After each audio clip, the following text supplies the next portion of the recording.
Bonsoir, heureuse de vous retrouver encore une fois pour ce fait du jour de ce jeudi 5 novembre 2020.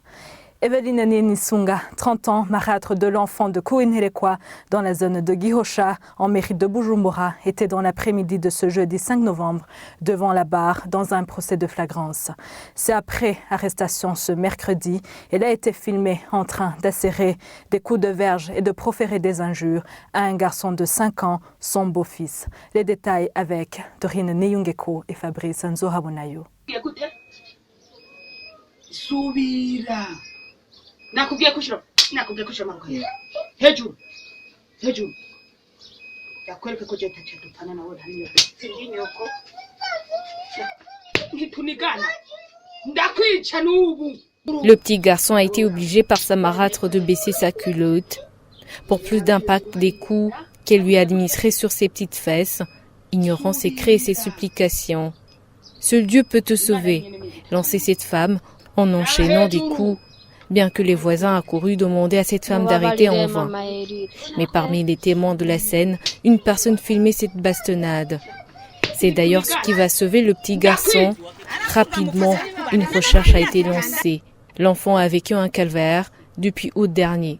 On a constaté à travers les réseaux sociaux des images horribles, des images de maltraitance aiguë d'un enfant.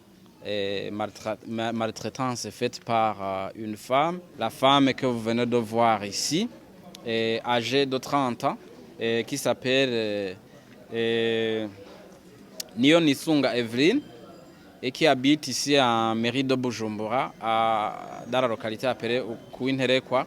Et après avoir appréhendé cette criminelle, elle a aussi immédiatement approfondi les enquêtes et a découvert qu'en réalité cette femme est maintenant mariée à un militaire.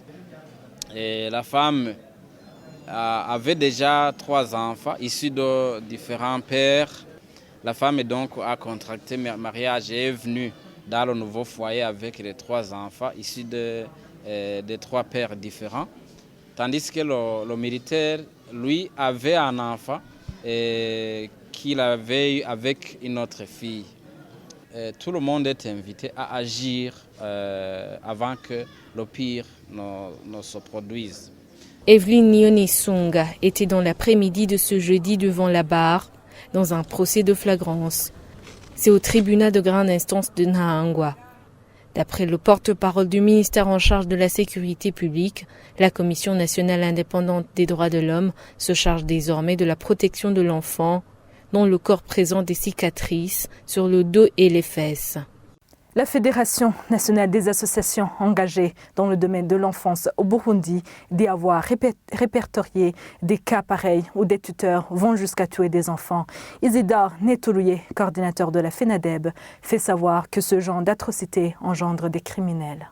Un enfant qui a été maltraité, c'est un enfant qui peut d'abord grandir avec une douleur intérieure, plus ou moins cachée, et il peut devenir d'abord un criminel, c'est une possibilité.